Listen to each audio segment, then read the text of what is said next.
ॐ हरिः ॐ श्रीगुरुभ्यो नमः। हरिः ॐ ॐ पार्थाय प्रतिबोधितां भगवता नारायणेन स्वयं व्यासेन ग्रथितां पुराणमुनिना मध्ये महाभारतम् अद्वैतामृतवर्षिणीं भगवतीम् अष्टादशाध्यायिनीम् अम्ब त्वामनुसन्दधामि भगवद्गीते भवद्वेषिणीम् यं ब्रह्मा वरुणेन्द्ररुद्रमरुतः स्तुन्वन्ति दिव्यैस्तवैः वेदैः साङ्गपदः क्रमोपनिषदैः यस्यान्तन्न विदुःसुरासुरगणाः देवाय तस्मै नमः। ॐ सहनाववतु सहनौ भुनक्तु सह वीर्यङ्करवावहै तेजस्विनावधीतमस्तु मा विद्विषावहै। ॐ शान्ति शान्ति शान्तिः। य एवं वेत्ति पुरुषं प्रकृतिं च गुणैः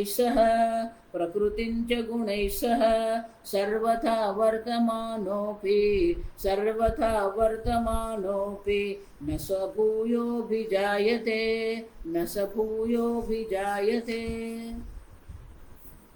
આપણી ચર્ચા થઈ રહી છે નસ ભૂયોભિજાય, ફરીથી એનો જન્મ થતો નથી, નવો દેહ ધારણ કરવો પડતો નથી. તો કે તમે કેમ એવું કહો છો? જાઓ, કારણ કે અનેક પ્રકારના કર્મ છે જ, અને જ્યારે અનેક પ્રકારના કર્મ છે તો ઓછામાં ઓછા 3 જન્મ તો થવા જ જોઈએ, અને 3 જન્મ નહીં તો આ બધાને ભેગા કરીને 1 જન્મ તો એનો થવો જ જોઈએ. નહીં તો શું થશે? કૃત વિનાશે સતી સર્વત્ર નાશ્વાસ પ્રસંગ. કોને કર્મ પર વિશ્વાસ રહેશે? કેમ? જે કોઈ કર્મ કર્યા છે એ બધા કર્મનો નાશ થઈ ગયો. તો કરેલા કર્મનો નાશ થઈ જાય એવું તમે કહેશો તો પછી કર્મનો સિદ્ધાંત પર કોઈને વિશ્વાસ રહેશે જ નહીં. એટલું જ નહીં, તમે જે શાસ્ત્રની વાત કરો છો એ શાસ્ત્ર પણ તમારું નકામું જ થઈ જાય. જોવી તો શાસ્ત્રનું મહત્વ શું રહેવાનું? ઇદમ અયુક્તમ ઉક્તમ ન સભૂયોભિજાયતે. શંકરાચાર્ય કહે છે આ હું નથી કહેતો, ભગવાન કહે છે કે ફરીથી એનો જન્મ થતો નથી. અને અહીંયા પહેલી વાર કહે છે એમ નથી. મામુપેત્યત કૌંતેય પુનર્જન્મ ન વિદ્યતે.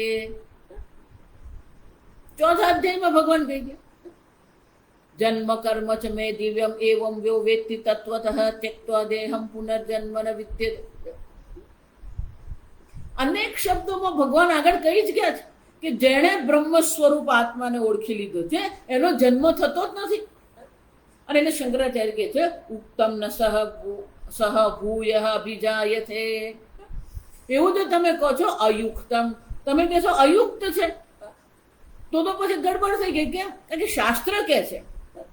તો શંકરાચાર્યજી જે શાસ્ત્રનું કે આપણે ગઈકાલ જોયું કે આ શાસ્ત્ર દ્વારા પણ આપણે સમજી શકીએ છીએ. ક્ષીયંતે ચાસ્ય કર્માણી, શાસ્ત્ર જ કહે છે કે જેને તસ્મિન દૃષ્ટિ પરાવરે, એ પર અવર બ્રહ્મનું જ્ઞાન જેણે પ્રાપ્ત કરી લીધું છે એને આ પ્રકારથી એને સર્વ કર્મ બળીને રાખ થઈ જાય. અને જે શંકરાચાર્ય કહે છે ન સર્વાણિક, સર્વ કર્મ સમજો. જ્ઞાન ઉત્પત્તિ પહેલા ના હોય, જ્ઞાન ઉત્પત્તિ પછી ના હોય, કોઈ પણ કર્મ જવાબ.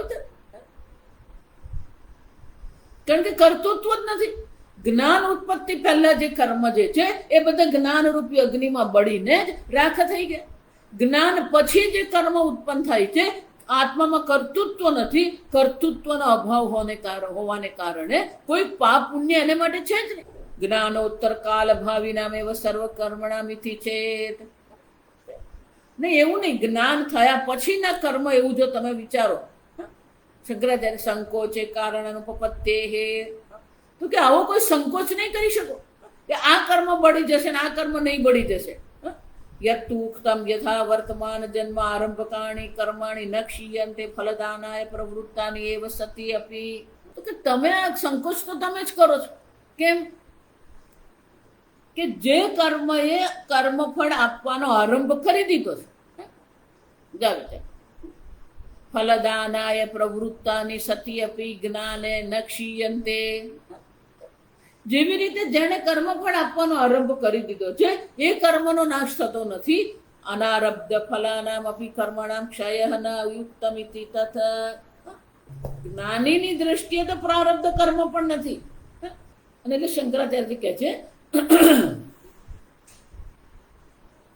કે જેમ આરબ્ધ કર્મ જે છે એનો ફળ આપવા માટે પ્રવૃત્ત થઈ ગયા, એનો નાશ થતો નથી, એમ જેણે હજી કર્મફળ આપ્યા નથી એવો અનારબ્ધ કર્મ જે છે એનો પણ નાશ નહીં થાય એવું તમે કહી શકો નહીં.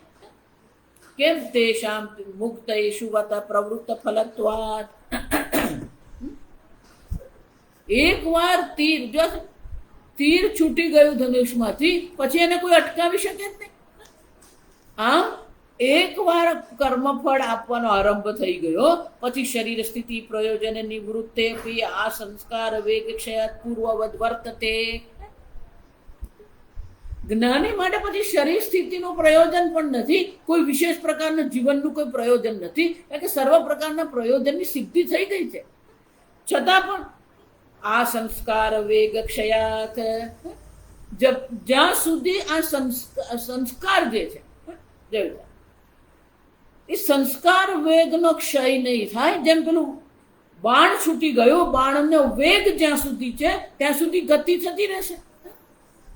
જ્યાં વેગ સમાપ્ત થઈ ગયો એ બાણ પડવાનું.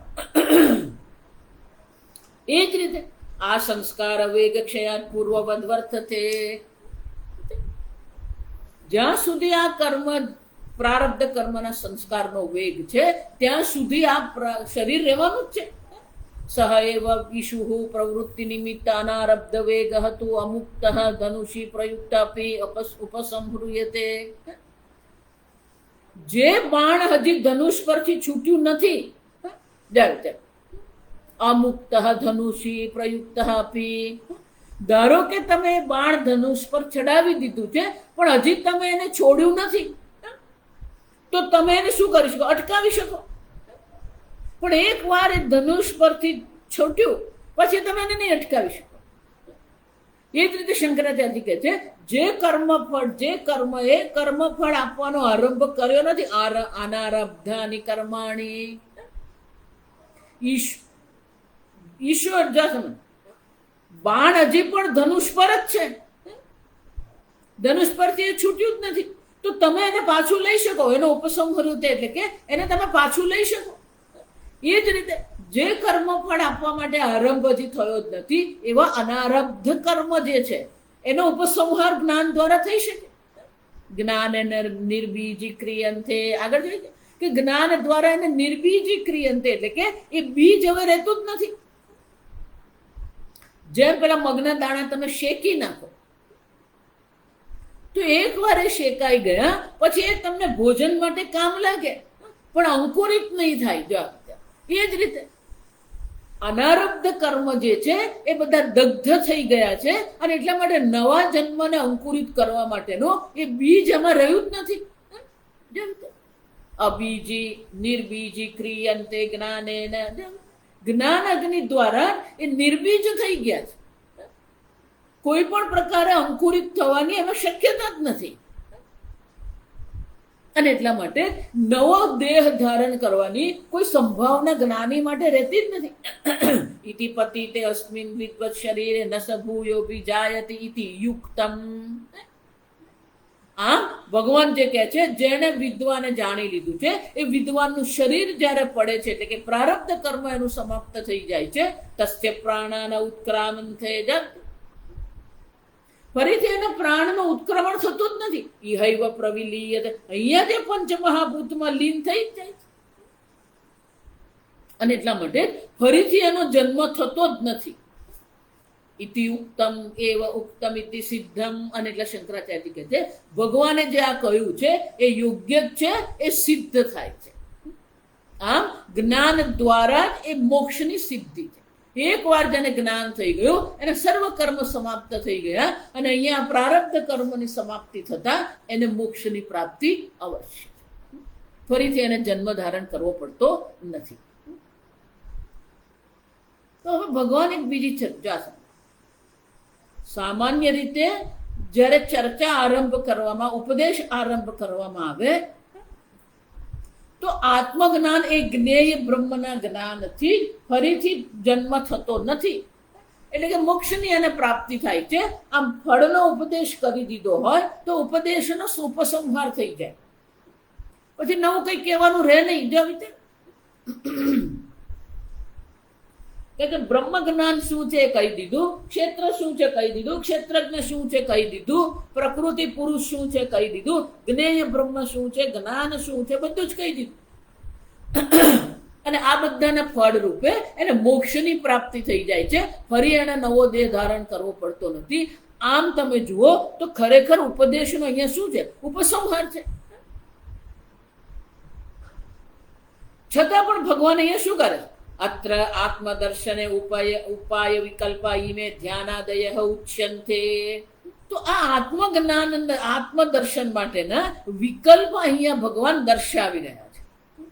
એનો અર્થ એવો નથી આત્મદર્શનના ઉપાયના, આત્મદર્શન માટેના ઉપાયના વિકલ્પ છે, આત્મજ્ઞાનના વિકલ્પ નથી. આ સમજવાનું બરાબર. આત્મદર્શન એટલે કે આત્મજ્ઞાન તો આવશ્યક જ છે, પણ એના ઉપાયમાં વિકલ્પ ભગવાન અહીંયા ભિન્ન ભિન્ન સાધન અહીંયા દર્શાવે છે. તો આત્મજ્ઞાનના ઉપાય એટલે શું ત્યાં સમજો. જ્ઞાન તો પ્રમાણ પ્રવૃત્તિથી જ થવાનું છે. આવી પ્રમાણ પ્રવૃત્તિ વિના તો જ્ઞાન સંભવ જ નથી. એટલે પ્રમાણ પ્રવૃત્તિથી જ જ્ઞાન થશે, એ તો પાક્કું જ છે. પણ એ આત્મદર્શન જે છે, એ આત્મદર્શન માટેના ઉપાય અહીંયા વિકલ્પ ભગવાન દર્શાવી રહ્યા છે. એટલે ભગવાન જે વિકલ્પ દર્શાવે, શંકરાચાર્ય બહુ સુંદર રીતે સમજાવે. શ્લોક પહેલા 24મો, ધ્યાનેનાત્મનિ પશ્યન્તિ, ધ્યાનેનાત્મનિ પશ્યન્તિ, કેચિદાત્માનમાત્મના, કેચિદાત્માનમાત્મના, અન્યે સાંખ્યેન યોગેન, અન્ય સાંખ્યેન યોગેન, કર્મયોગેન ચાપરે, કર્મયોગેન ચાપરે. ધ્યાનેન આત્મનિ પશ્યતિ કેચિદ આત્માનમ આત્મના. વાક્ય બહુ સુંદર. કેચિદ ધ્યાનેન આત્મના આત્માનમ આત્મનિ પશ્ય. કેટલાક લોકો ધ્યાન દ્વારા આત્મામાં જ આત્મા દ્વારા દર્શન કરે છે. આત્મ દ્વારા, આત્મના, આત્મામાં, આ બધું શું જો શંકરાચાર્ય અહીંયા એ આપણે સમજાવે. શબ્દ આત્મા છે, જો આ સમજો. 3 વિભક્તિ છે, 3 છે. આત્મની એટલે આત્મામાં, આત્માનમ એટલે આત્માના, પશ્યંતિ દર્શન કરે. આત્મના આત્મા દ્વારા જ આત્માના આત્મામાં દર્શન. કઈ રીતે? ધ્યાન ધ્યાન. તો કોઈ ધ્યાન કોને કહેવાય? એટલે શંકરાચાર્યજી અહીંયા ધ્યાનની વ્યાખ્યા કરે છે. ધ્યાનમ નામ શબ્દાદિભ્ય વિષયેભ્ય શ્રોત્રાદીની કરણાની મનસી ઉપસંહૃત્ય મનઃ ચ પ્રત્યક્ષેતૈતરી એકાગ્રતયા યચ્ચિંતનમ તદ્ધ્યાનમ. શબ્દાદિભ્ય વિષયેભ્ય શ્રોત્રાદીની કરણાની મનસી ઉપસંહૃત્ય દમહાન. યોગની ભાષામાં પ્રત્યાહાર કહેવામાં આવે. ઇન્દ્રિયોને ઇન્દ્રિયોના વિષયોમાંથી મનમાં ઉપસંહૃત સમાહિત કરી દીધી. પ્રત્યાહાર. મનઃ ચ મનમાં ઇન્દ્રિયોને સમાહિત કર્યા પછી મનઃ પ્રત્યક્ષેતૈતરી એક મન જે છે પ્રત્યેક ચેતયિતરી એકાગ્ર થયા. અને મન ચિંતન કોનું કરે છે? એકાગ્ર થઈને મન એક અદ્વિતીય ચૈતન્ય સ્વરૂપ આત્મા જે છે એ ચૈતન્ય સ્વરૂપ આત્મામાં જ શું કરે છે? યચ્ચિંતનમ. પ્રત્યેક ચૈતન્ય જે આત્મા જે છે એ પ્રત્યેક ચૈતન્ય સ્વરૂપ આત્મામાં જ એકાગ્ર મન છે. ધારણા કહેવાય. મનને એક અદ્વિતીય ચૈતન્ય સ્વરૂપ આત્મામાં જ એકાગ્ર કરી દીધું. દેશ નિબંધશ્ચ ધારણ, આને ધારણા કહેવાય. કોઈ સીધું સીધું ધ્યાન નથી. જો હું તમને વારંવાર કહેતી રહું, યમ નિયમની પણ એટલી જ આવશ્યકતા છે, પ્રત્યાહાર અને ધારણાની પણ જરૂર છે. ઇન્દ્રિયોને સર્વ વિષયોમાંથી તમારે ઉપસંહૃત કરવું જ પડે.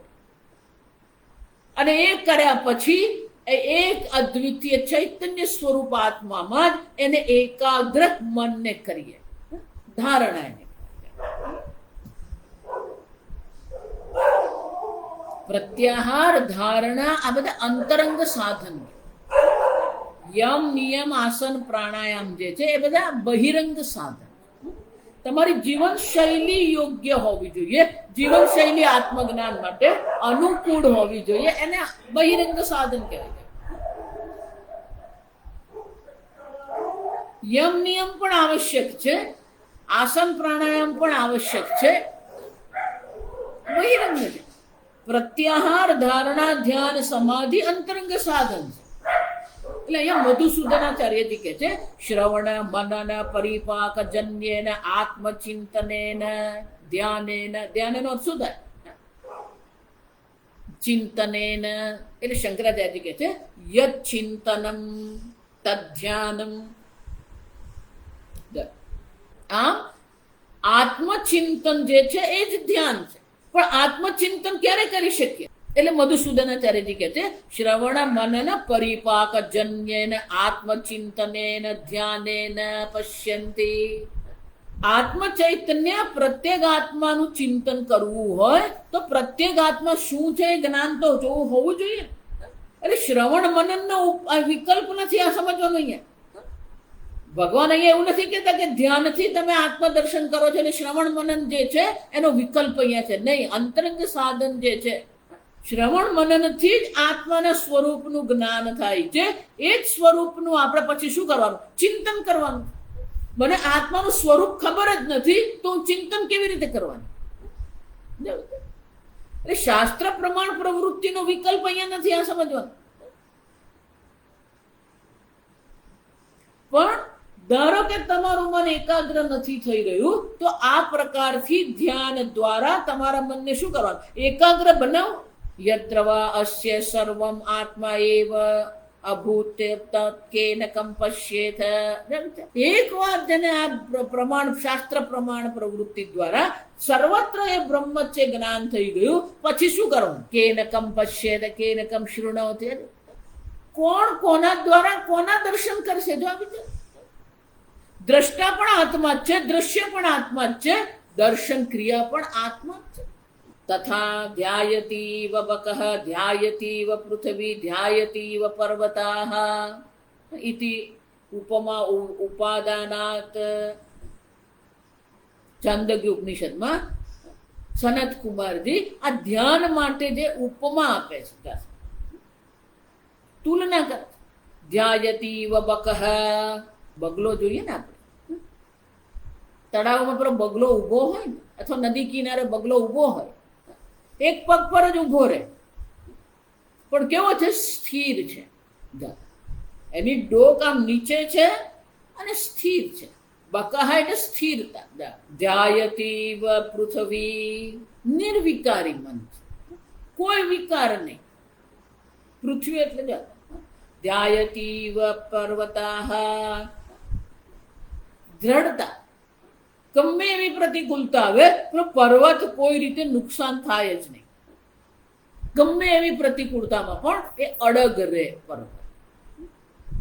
આ બગલાની જેમ સ્થિર, પૃથ્વી સમાન નિર્વિકારી અને પર્વત સમાન અડગ દ્રઢતા પૂર્વક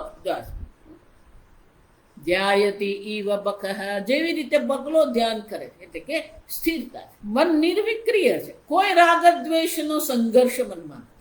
લોકો સતત સંઘર્ષમય જીવન જીવી રહ્યા, એટલો બધો સંઘર્ષ જીવન. સંઘર્ષને કારણે પેલું મન એકાગ્ર થાય જ નહીં, મન અંતર્મુખ બને જ નહીં.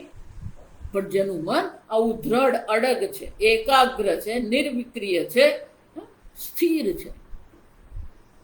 ઇતિ ઉપમા ઉપાદાનાત, આ ઉપમા જે છે, આ ઉપમા દ્વારા આપણે સમજી શકીએ છીએ. શું? તૈલ ધારાવત સંતત અવિચ્છિન્ન પ્રત્યય ધ્યાનમ. તૈલ ધારાવત, પાણીની ધારા હોય ને, ડોલમાંથી આપણે પાણી રેડીએ તો પાણીની જે ધાર જે છે ને, એમાં તમને વક્રતા દેખાય. પણ તેલ જ્યારે આપણે રેડીએ ને તો એક પટ્ટી સમાન આમ સ્થિર હોય. એકવાર તેલની ધાર પડવા માંડે ને પછી તમને ખબર નહીં પડે કે ત્યાં પેલી ગતિ થઈ રહી છે, ખાલી પેલી પટ્ટી જ દેખાય.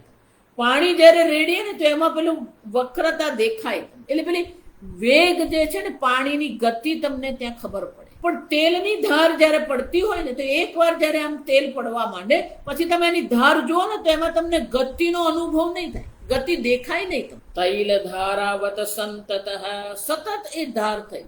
એ જ રીતે અવિચ્છિન્ન પ્રત્યય પ્રત્યેગાત્મની, પ્રત્યેગાત્મામાં, આત્મની કીધું, પ્રત્યેગાત્મામાં એ તૈલ ધારા સમાન મનના સર્વ પ્રત્યયો જે છે સતત એ તરફ વહી રહી છે. તેન ધ્યાનેન આત્મની બુદ્ધૌ પશ્યંતિ આત્માનમ.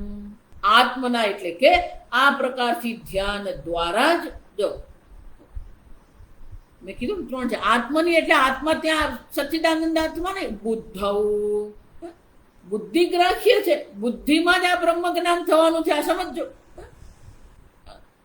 એટલે માટે આત્મની એટલે કે બુદ્ધિમાં, આત્માનમ પ્રત્યક ચૈતન્યમ, આત્મના ધ્યાન સંસ્કૃતેન અંતઃકરણેન કેચિદ યોગિનઃ પશ્યન્તિ. કેટલાક યોગીઓ આત્મામાં, બુદ્ધિમાં, આત્મા દ્વારા એટલે કે ધ્યાનથી સંસ્કૃત અંતઃકરણ દ્વારા આત્માના દર્શન કરે. આત્મની આત્મના આત્માનમ પશ્યન્તિ.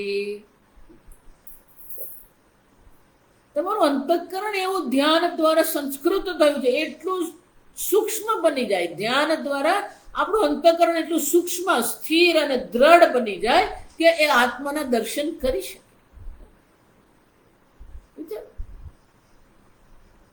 નિરસ્ત સર્વ સંકલ્પાહ યા શીલાવત સ્થિતિ. સર્વ પ્રકારના સંકલ્પની નિવૃત્તિ છે. શીલાવત સ્થિતિ. પેલી શીલા હોય ને, પથ્થર, શિયાળો હોય, ઉનાળો હોય, વરસાદ પડે, પથ્થર કેવો સ્થિર છે, અવિક્રિય છે. એમાં આપણું મન પણ કેવું છે, અવિક્રિય. તત્ર પ્રત્યય એકતાનતા ધ્યાનમ.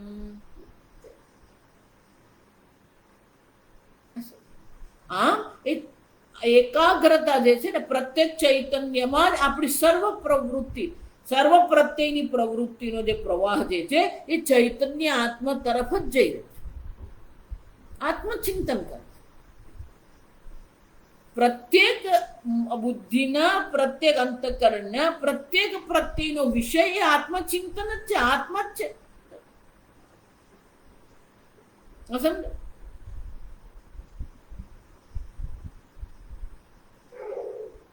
નિર્વિષયમ મનઃ ધ્યાનમ. અન્ય કોઈ વિષય જ નથી, નિર્વિષયમ મન. એકતાનતા છે, એકાગ્રતા છે, એકતાનતા છે, એટલું જ નહીં, સ્થિરતા છે, નિર્વિષય મન. જેટલું આ નિર્વિષય તમારું મન બને ને એટલી જ મનમાં શાંતિ આવે. આપણું મન એટલું બધું વિષયોનું ચિંતન કરે છે. સંસારી લોકો જ વિષયોનું ચિંતન કરે છે એમ નહીં. સાધક લોકોને આ જગતમાં એટલી બધી ખટપટ કરવાની આદત, તે પેલું આત્મચિંતન જ છૂટી જાય. તત્વ ચિંતન, તત્વ શ્રવણ આ બધું છૂટી જાય છે. સ્વાધ્યાય પ્રવચનાભ્યામ ન પ્રમદિતવ્યમ. આ સમજ. આમ સતત એ આપણા બુદ્ધિમાં એવા સંસ્કાર પડ્યા છે શ્રવણ મનન દ્વારા અને ધ્યાન દ્વારા. મન એવું સંસ્કૃત બની ગયું છે કે મનમાં એ પ્રત્યયનો પ્રવાહ જે છે સતત આત્મચિંતનમાં જ લાગે.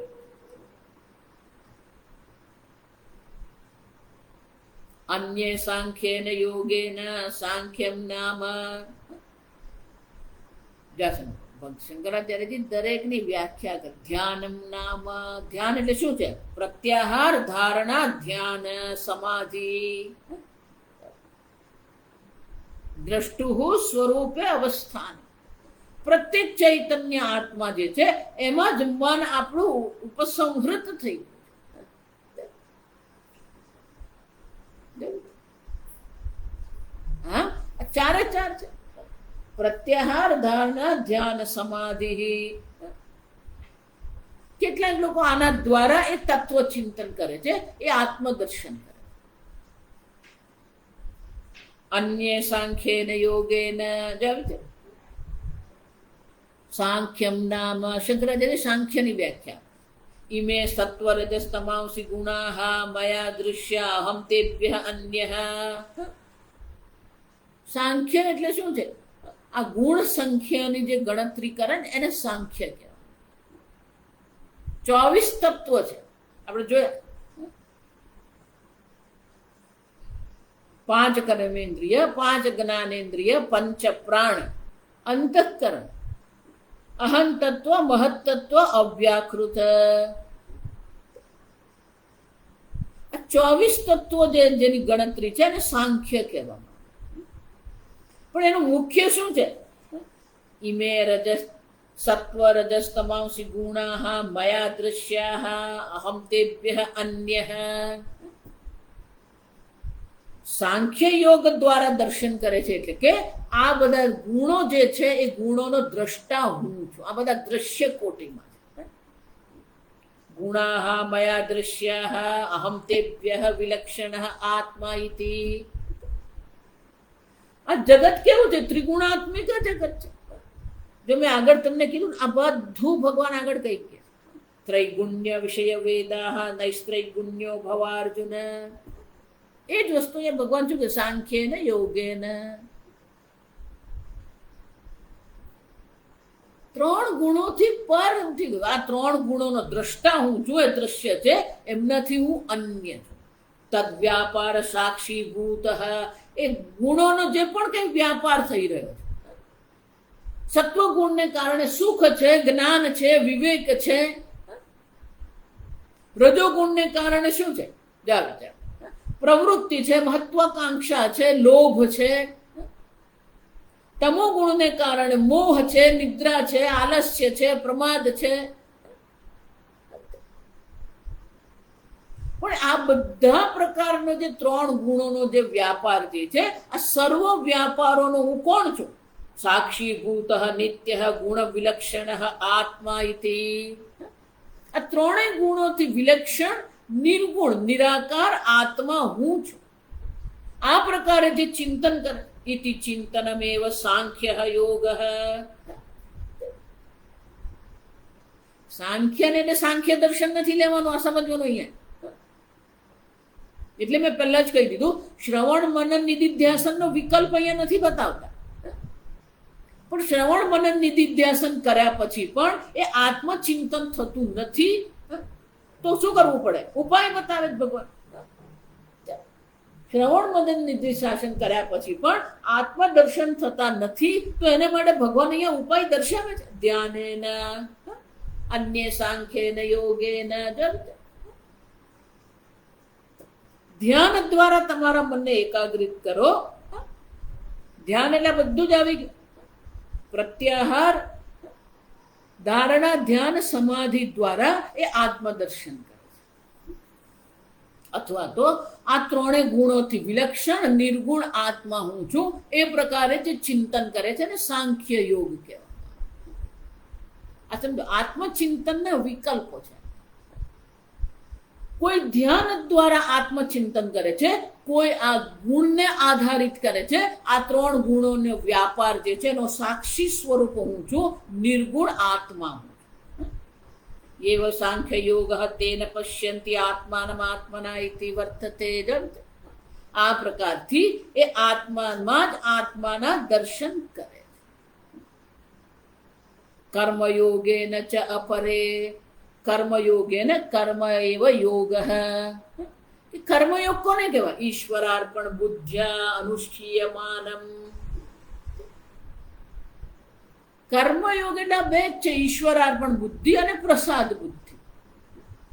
એટલે શંકરાચાર્ય કહે છે કર્મયોગ દ્વારા એટલે કે ઈશ્વરાર્પણ બુદ્ધિ દ્વારા અનુષ્ઠીયમાનમ ઘટન રૂપમ યોગાર્થ. કર્મયોગ પણ આવશ્યક જ છે. ઘટન રૂપમ યોગાર્થત્વાદ યોગ ઇતિ ઉચ્યતે. કર્મયોગ દ્વારા પણ આપણે એ પરમાત્મા સાથે એકતા પ્રાપ્ત કરીએ છીએ. જો સમજો, ગુણતઃ તેન. કર્મયોગ દ્વારા શું થશે? સત્વ શુદ્ધિ જ્ઞાન ઉત્પત્તિ દ્વારેણ છે. કર્મયોગ દ્વારા જ આપણા અંતઃકરણની શુદ્ધિ થાય છે. અંતઃકરણ શુદ્ધિ થશે તો જ્ઞાનની ઉત્પત્તિ સરળ છે. જો એટલે જ 3 અહીંયા બતાવે છે. 3 વિકલ્પ એવું ખરેખર વિકલ્પ નથી. ન ત્રીણી સ્વતંત્રાણી સાધનાની. જો વિચાર, કર્મયોગ દ્વારા જ આપણું અંતઃકરણ શુદ્ધ થશે. અંતઃકરણ શુદ્ધ સમચિત્ત સાધનાની કર્મયોગ સાંખ્ય ધાનેન. કર્મયોગ પછી સાંખ્ય અને સાંખ્ય પછી ધ્યાન. આ ક્રમ છે. જો અને અહીંયા ધ્યાન એટલે શું છે? આત્મચિંતન છે. જો પ્રત્યેક આત્મામાં જ એ વૃત્તિનો પ્રવાહ વહી રહ્યો છે. એટલે કે પ્રત્યેક આત્માનું ચિંતન કરે છે. તો આ ધ્યાન ખરેખર તો આત્મચિંતન એટલે કે નિધિધ્યાસન છે. જો સાંખ્ય એટલે કે આ ગુણોનો જે વ્યાપાર થઈ રહ્યો છે એ 3 ગુણોના વ્યાપારથી વિલક્ષણ નિર્ગુણ આત્મા હું છું. ઉપાય છે. જો આત્મચિંતન માટેના વિકલ્પ અહીંયા ભગવાન આપણને દર્શાવે છે. કોઈ નિધિધ્યાસન દ્વારા આત્મચિંતન કરે છે, કોઈ સાંખ્ય યોગ એટલે કે આ સર્વ 3 ગુણોથી વિલક્ષણ નિર્ગુણ આત્માનું કોઈ ચિંતન કરે છે. પણ આ બંને કરવા માટે કોની જરૂર પડે? કર્મયોગેન.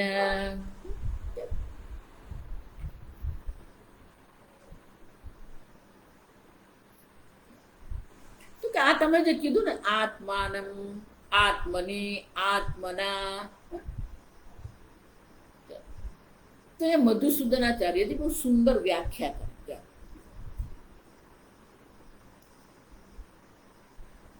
તો કે આત્મના એટલે શું છે? વૃત્તિ આરૂઢેન આત્મના. જે આગળ પણ મેં કીધું કે તમારા વૃત્તિનો અધિષ્ઠાન તો ચૈતન્ય સ્વરૂપ આત્મા છે. પણ વૃત્તિ જો આવી તો મરાશ્રી એટલે બહુ સરસ કરે કે જ્યાં સુધી તમારા વૃત્તિના ગર્ભમાં આત્માનો પ્રવેશ થતો નથી ત્યાં સુધી બ્રહ્મ જ્ઞાન થતું નથી.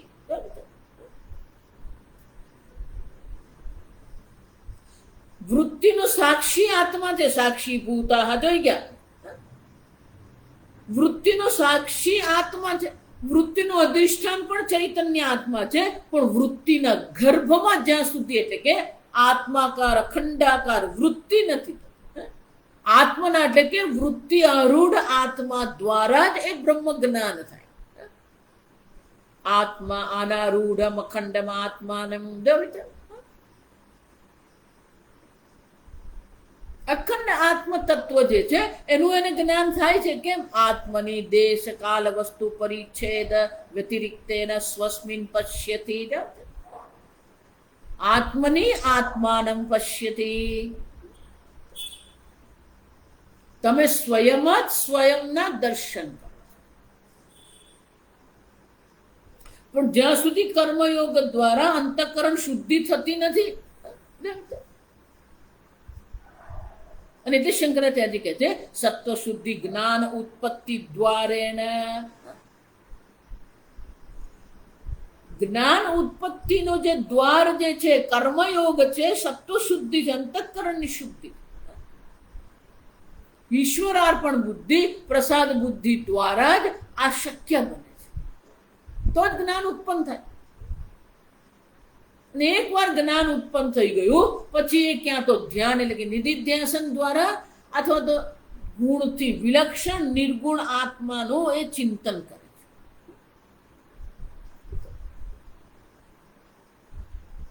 પશ્યંતી અભેદેન અનુભવંતી સાક્ષાત કુર્વંતી.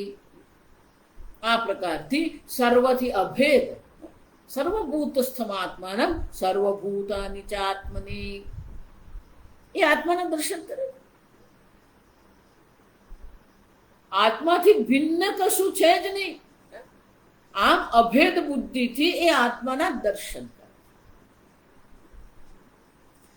પણ કેટલાક એવા લોકો છે જે લોકો આમ નિર્ગુણ ત્રણ ગુણોથી વિલક્ષણ આત્માનું ચિંતન કરી શકતા નથી, આ ધ્યાન નિધિધ્યાસન કરી શકતા નથી.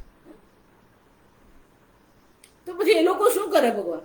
એટલે આગળને શું અન્યેત્વેવમ જાનંતઃ અન્યેત્વેવમ જાનંતઃ શ્રુત્વાનેભ્ય ઉપાસતે શ્રુત્વાનેભ્ય ઉપાસતે તેપિ ચાતિ તરંત્યેવ તેપિ ચાતિ તરંત્યેવ મૃત્યુમ શ્રુતિપરાયણાઃ મૃત્યુમ શ્રુતિપરાયણાઃ.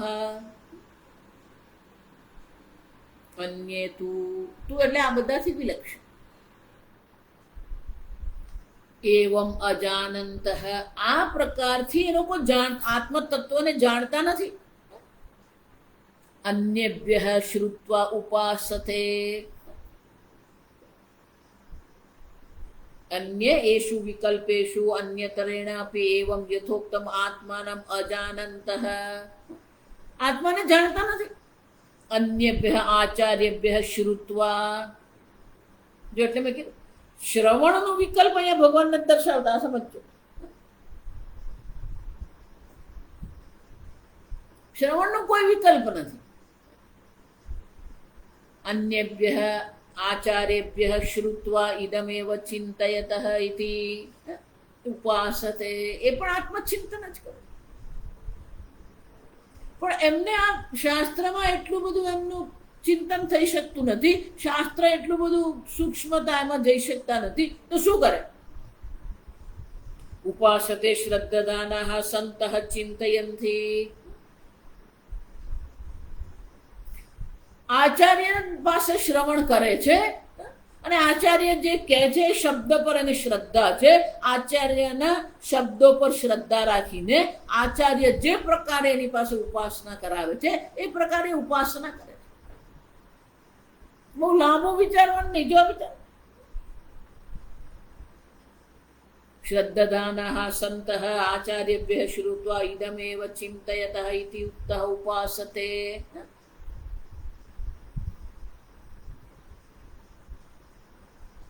એટલે મહારાજ એવું કે એ લોકોની બુદ્ધિ કેવી છે? તુસી બ્રહ્મ મુસી બ્રહ્મ આ બધામાં એ લોકોને બહુ ચિંતન, એ લોકોને ખબર નહીં. પણ આચાર્ય જે કહી રહ્યા છે એને એ સત્ય માનીને ચાલી રહે. લાંબો તર્ક વિતર્ક કરવાની એમની પાસે બુદ્ધિ નથી. બહુ સૂક્ષ્મ ચિંતન કરવાની બુદ્ધિ નથી. પણ જે આચાર્ય એમને જે કહે છે એમાં એમને શ્રદ્ધા છે. તો આચાર્ય પાસે જો આચાર્ય શબ્દ પણ શું છે? આચાર્ય કોને કહેવાય? આચિનોતિ શાસ્ત્રાણી.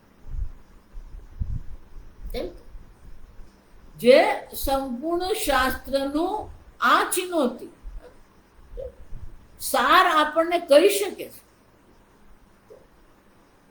શાસ્ત્રનો નિચોડ આપણે ગુજરાતીમાં આચાર્ય એટલે જેની પાસે સર્વશાસ્ત્રનો નિચોડ જેની પાસે. એટલું જ નહીં, આચરતિ સ્વયં સ્વયં એ શાસ્ત્ર અનુસાર જીવન વ્યતીત કરે, આચાર્યતિ અન્ય એમના શિષ્યોને પણ એ પ્રકારે જીવન જીવવા માટે પ્રેરણા આપે છે. આચાર્ય એટલે 3 એના લક્ષણો છે. શાસ્ત્ર નિચોડ જેની પાસે, એટલે કે સંપૂર્ણ શાસ્ત્ર ચિંતન જેણે કરેલું છે, પોતે એ શાસ્ત્ર અનુસાર જીવન જીવે છે અને અન્ય પાસે પણ એ પ્રકારના જીવન જીવવા માટેની એ પ્રેરણા આપે છે. બળજબરી નહીં કરે, એ પ્રેરણા કે આ પ્રકારની તમારી જીવન શૈલી હશે તો એ આત્મચિંતન માટે, આત્મજ્ઞાન માટે અનુકૂળ છે. પછી એનું અનુષ્ઠાન કરવું કે નહીં કરવું એ શ્રોતાના હાથમાં છે, કારણ કે દરેક પોતાના સ્વભાવ પ્રમાણે વર્તવાનું છે. ગુરુજીનું તો કામ એટલું જ છે કે એને દર્શાવે કે આ જીવન શૈલી, આ પ્રકારનું ચિંતન તને આત્મજ્ઞાન કરાવી શકે. કરવું કે નહીં કરવું એ શિષ્યના હાથમાં. પણ અહીંયા જે સાધકો છે એ બહુ લાંબુ ચિંતન નહીં કરી શકે, અને એટલે માટે શું કરશે? જે પણ આચાર્ય મુખે શ્રવણ કર્યું છે એને અનુરૂપ જ એ ચાલતા રહે છે. તેપી આચ અતિતરંતી એવ, ભગવાન કહે છે એ પણ આ મૃત્યુ જે છે એ મૃત્યુથી અતિતરંતી, મૃત્યુને પાર કરી જાય. તે અપી અતિતરંતી અતિક્રામંતી એવ મૃત્યુ મૃત્યુયુક્તમ સંસારમિતિ એતત, મૃત્યુયુક્ત જે આ સંસાર છે એને પણ એ અતિક્રમતી, એટલે કે એને પાર જાય છે. પણ આ બધા છે કોણ? જાતો શ્રુતિ પરાયણાહ, શ્રુતિ શ્રવણમ પરમમ અયનમ ગમનમ મોક્ષ માર્ગ પ્રવૃત્તમ. શ્રવણ કરનાર, બહુ લાંબુ ચિંતન કરવાનું, શાસ્ત્ર શ્રવણ ગુરુ મુખે કરવાનું, અને જે કહે ને એને પ્રમાણે વર્તન કરવાનું. શ્રુતિ શ્રવણમ, આ જ એમનું જીવન છે. આચાર્ય મુખે શાસ્ત્ર શ્રવણ કરતા રહેવું એને પરાયણ છે, એને એમનું જીવન બનાવ્યું. કેમ? મોક્ષમાં પ્રવૃત્તમ પરમમ સાધનમ યેષામ તે શ્રુતિ પરાયણાહ. મોક્ષ માર્ગમાં પ્રવૃત્ત થવા માટે આપ શ્રવણ જે છે એ પરમ સાધન છે, અને એને જ પરાયણ એ જીવન જીવી રહ્યા છે. કેવલ પર ઉપદેશ પ્રમાણાહ સ્વયં વિવેક રહિતાહ ઇતિ અભિપ્રાયઃ. સ્વયં કઈ બહુ લાંબો વિવેક વિચાર કરી શકે એમ નથી, પણ પર ઉપદેશ, આચાર્યના ઉપદેશને જ એ પ્રમાણ માનીને જ આગળ ચાલી રહ્યા છે. કેવલ પર ઉપદેશ પ્રમાણાહ એવ શ્રુતિ પરાયણાહ.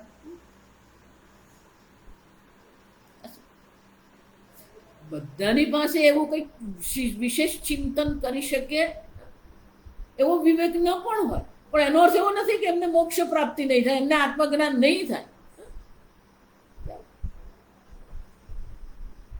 બહુ બુદ્ધિશાળી છે એટલે આત્મજ્ઞાન થઈ જાય એવું નથી,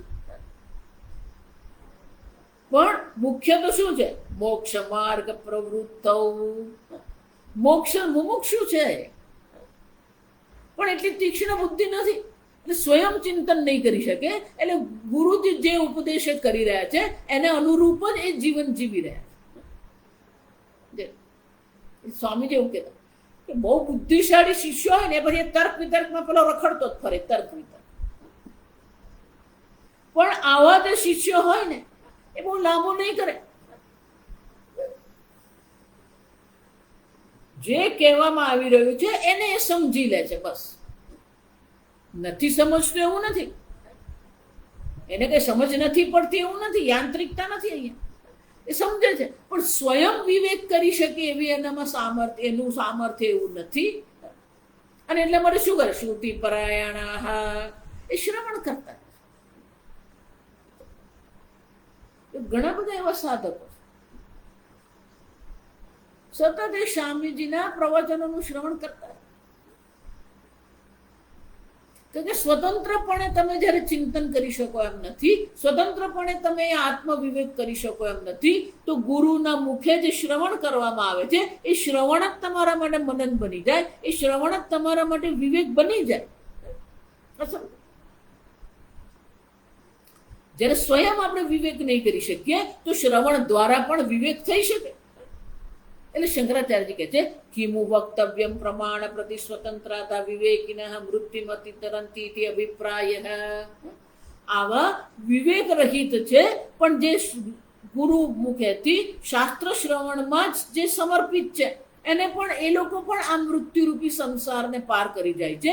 તો જે લોકો પાસે વિવેક છે, જે વિવેકી જન છે, જે સ્વતંત્રપણે આ પ્રમાણ પ્રવૃત્તિ કરી શકે છે, એમને તો પછી મોક્ષ કેમ પ્રાપ્ત નહીં થાય? એમને માટે તો કિમુ વખતે મને કે એમને માટે તો કેવું જ શું, એમને તો અવશ્ય મોક્ષ પ્રાપ્તિ થાય.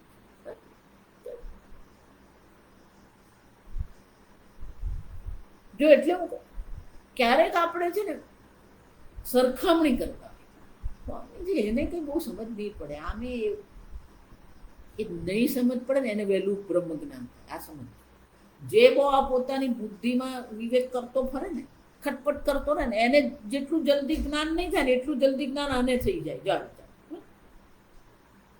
કેમ? શ્રદ્ધાવાન લભતે જ્ઞાનમ. એને શ્રદ્ધાથી એ જે પ્રકારે એને કહેવામાં આવે એ પ્રકારે કરી જ રહ્યો છે અને જ્ઞાન થઈ જાય. એટલે શંકરાચાર્ય કહે છે કિમુ વખત પછી પૂછવાનું શું, જે વિવેકી છે, જે સતત શાસ્ત્ર ચિંતન શ્રવણ મનન કરી રહ્યો છે, એને તો બ્રહ્મ જ્ઞાન અવશ્ય થાય, એને મોક્ષની પ્રાપ્તિ અવશ્ય થઈ શકે. આ પ્રકારથી ક્ષેત્રજ્ઞ ઈશ્વર એકત્વ વિષય જ્ઞાન મોક્ષ સાધનમ. શંકરાચાર્ય કહે છે આ 25 શ્લોક દ્વારા એવો આપણે નિર્ણય કરી શકીએ ક્ષેત્રજ્ઞ ઈશ્વરના ઐક્ય ક્ષેત્રજ્ઞ ઈશ્વરનું જે ઐક્ય જ્ઞાન છે એ જ મોક્ષનું સાધન. કેમ? યદ જ્ઞાત્વા અમૃતમ અશ્નુતે ઇતિ ઉક્તમ. ભગવાન જ કહી ગયા જેને જાણીને જ એને અમૃતત્વની પ્રાપ્તિ થાય છે, એટલે કે એને મોક્ષની પ્રાપ્તિ થાય. આ એકત્વ જે ક્ષેત્રજ્ઞ જીવ અને ઈશ્વરના ઐક્ય જ્ઞાન જે છે એ જ મોક્ષનું સાધન છે એવું કહેવામાં. તત્કસ્માદ હેતો હોય ઇતિ તદ હેતુ પ્રદર્શનાર્થમ શ્લોક આરભ્યતે.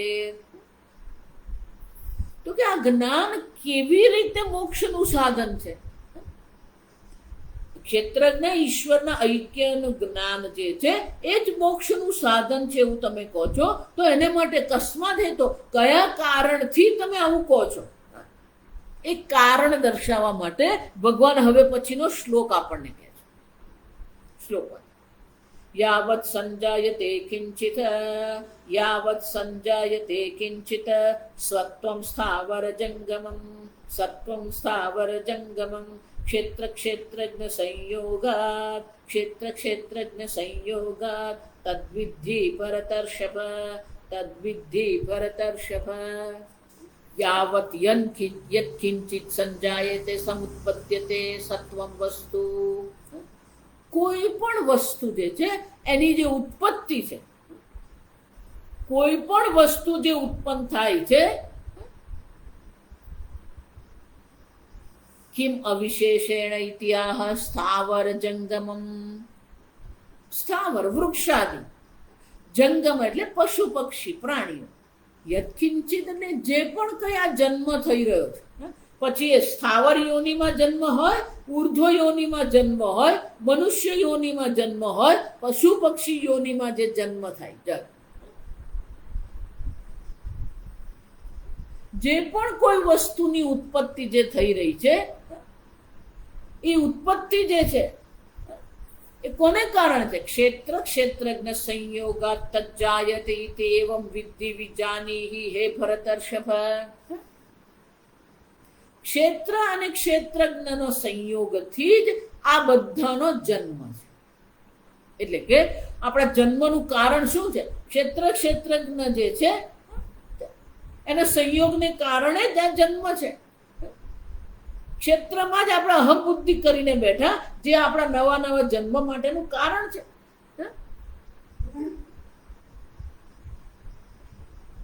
આ સંયોગ કોને કહેવાય? ક્ષેત્ર ક્ષેત્રજ્ઞ સંયોગાત કહ પુનઃ અયમ ક્ષેત્ર ક્ષેત્રજ્ઞયોઃ સંયોગઃ અભિપ્રેતઃ. આ સંયોગ દ્વારા ભગવાન શું કહેવા માંગે છે?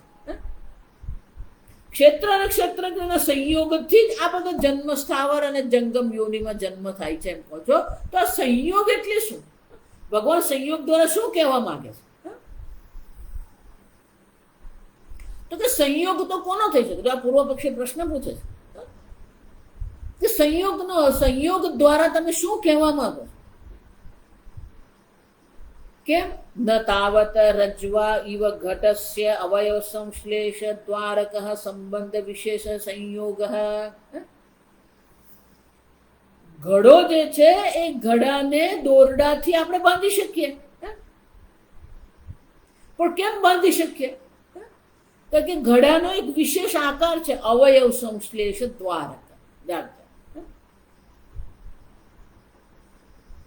ઘડો જે છે એ ઘડાનો જે ભાગ જે છે એને આપણે શું કરી શકીએ? બાંધી શકીએ. એક વિશેષ આકાર છે, વિશેષ આકાર છે, વિશેષ અવયવ છે.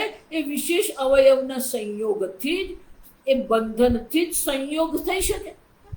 એક વિશેષ પ્રકારનો સંબંધ બની શકે, સંયોગ થઈ શકે. પણ તમારું ક્ષેત્રજ્ઞ છે તો કેવું? ક્ષેત્ર અને ક્ષેત્રજ્ઞ સંભવતી ન તાવત, એ પ્રકારથી ન તાવત આગળ છે.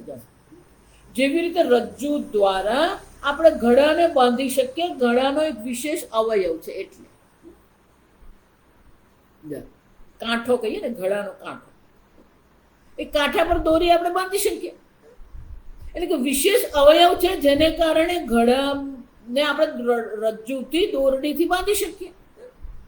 પણ તમે જેને ક્ષેત્રજ્ઞ કહો છો એ તો કેવું છે? ક્ષેત્રજ્ઞસ્ય ન તાવત સંભવતી. એ પ્રકારે ક્ષેત્રજ્ઞને આપણે સંયોગ કરી શકીએ એવું સંભવ જ નથી. કેમ? આકાશવદ નિરવયવત્વાત. આકાશ સમાન એ નિરવયવ હોવાથી કોઈ પણ પ્રકારે સંયોગ કે સંબંધ શક્ય જ નથી. અને તમે એટલા માટે કયા પ્રકારના સંયોગની વાત તમે કરો? તમારું ક્ષેત્રજ્ઞ તો નિરવયવ છે, સર્વવ્યાપી છે. તો પછી એનો ક્ષેત્ર સાથે સંયોગ કેવી રીતે થઈ શકે? એટલું જ નહીં, ન અપી સમવાય લક્ષણ તંતુપટયો ઇવ ક્ષેત્ર ક્ષેત્રજ્ઞયો ઇતર ઇતર કાર્ય કારણ ભાવન અનભ્યુપગમાત. સમવાય લક્ષણ જે છે, તંતુ અને પટ વૈશેષિક સિદ્ધાંત છે. તંતુ કારણ છે અને પટ કાર્ય છે. અને એટલા માટે કાર્ય અને કારણનો સમવાય સંબંધ બને. તો સમવાય જે સંબંધ જે છે એ પણ શક્ય નથી ક્ષેત્ર અને ક્ષેત્રજ્ઞમાં. જો અહીંયા જ્યાં સંક્ષેપમાં કહ્યું, એક બ્રહ્મસૂત્રમાં તમઃ પ્રકાશવત યુષ્મદસ્મદ પ્રત્યયો વિરુદ્ધ સ્વભાવયો પરસ્પર વિરુદ્ધ છે. એક ક્ષેત્ર છે, વિષય છે, બીજો ક્ષેત્રજ્ઞ છે, વિષય છે, જે ક્ષેત્રને જાણનારો છે. ભિન્ન સ્વભાવ છે. બંનેનો સ્વભાવ જ વિલક્ષણ છે. એક ક્ષેત્ર છે, દૃશ્ય છે, બીજું ક્ષેત્રજ્ઞ છે, દ્રષ્ટા છે, જાણવા વાળો છે. ઇતર ઇતરત ધર્મ અધ્યાસ લક્ષણ. એક જ પ્રકારથી સંયોગ સંભવ છે. અન્યોન્ય અધ્યાસ દ્વારા જ આ સંયોગ સંભવ. ઇતર ઇતર એટલે અન્યોન્ય ધર્મ અધ્યાસ લક્ષણ સંયોગ. શંકરાચાર્ય કહે છે આ જે સંયોગ છે કેવો છે? અન્યોન્ય ધર્મ જે છે એનો અધ્યારોપ કરવામાં. જો અન્યોન્ય અધ્યારોપ સમજી લે, અગ્નિનો ગોળો એવું જ્યારે આપણે કહીએ તો અગ્નિનો ગોળો એમ કહીએ ને આપણે, તો ત્યાં અન્યોન્ય અધ્યાસ છે. ઘોડો એમ કહીએ તો એ આકાર થયો, અગ્નિનો કોઈ આકાર નથી, પણ અત્યારે અગ્નિ એક ગોળાકાર દેખાઈ રહ્યો છે. તપ્તાય પિંડવત, શાસ્ત્રમાં શું કહેવાય? તપાવેલા અગ્નિ ગોળા સમાન, તપાવેલા લોખંડનો ગોળો. તો અગ્નિમાં શું થઈ ગયું? ગોળાનો આકાર અગ્નિમાં આવી ગયો, એટલે કે ગોળાના ગુણધર્મ જે છે, અગ્નિનો લોખંડનો ગોળો જે છે એનો આકાર છે એ અગ્નિ પર આરોપિત કરો. અગ્નિની જે ઉષ્ણતા છે એનો લોખંડના ગોળા પર અધ્યારોપ કરવામાં આવ્યો, અને આપણે શું કહીએ? ગરમ લોખંડનો ગોળો. આમ લોખંડનો જે ગુણધર્મ, જે આકાર છે એ અગ્નિ પર આરોપિત થઈ ગયો. અગ્નિનો જે ઉષ્ણતા જે છે એ લોખંડ પર આરોપિત થઈ, અન્યોન્ય અધ્યાસ. એટલે જ્યારે આપણે જોઈએ ને ત્યારે એક જ દેખાય છે, બે અલગ નથી દેખાતા. ગરમ અગ્નિનો ગરમ ગોળો, લાલ છોડ ગોળો, જલ. એ જ રીતે ક્ષેત્ર અને ક્ષેત્રજ્ઞ જે છે બંને વિલક્ષણ છે. અગ્નિનો સ્વભાવ ઉષ્ણતા છે, લોખંડનો સ્વભાવ શીતલતા છે, વિલક્ષણ. અગ્નિ નિરાકાર છે, લોખંડ સાકાર છે. સમજી રહ્યા છો? લોખંડ સાકાર શીતલ છે, અગ્નિ નિરાકાર ઉષ્ણ છે, વિલક્ષણ. પણ બંને શું થયું? ઇતર ઇતર અધ્યાસ લક્ષણ સંયોગ, અન્યોન્ય ધર્મનો અધ્યારોપ કરવામાં. એટલે શંકરાચાર્યજી કહે છે આ જે સંયોગ જે છે, સંયોગ કેવો છે? ઇતર ઇતર ધર્મ અધ્યાસ લક્ષણ સંયોગ. કેમ? ક્ષેત્ર ક્ષેત્રજ્ઞ સ્વરૂપ વિવેક અભાવ નિબંધન. તો આવું કોને કારણે થાય છે?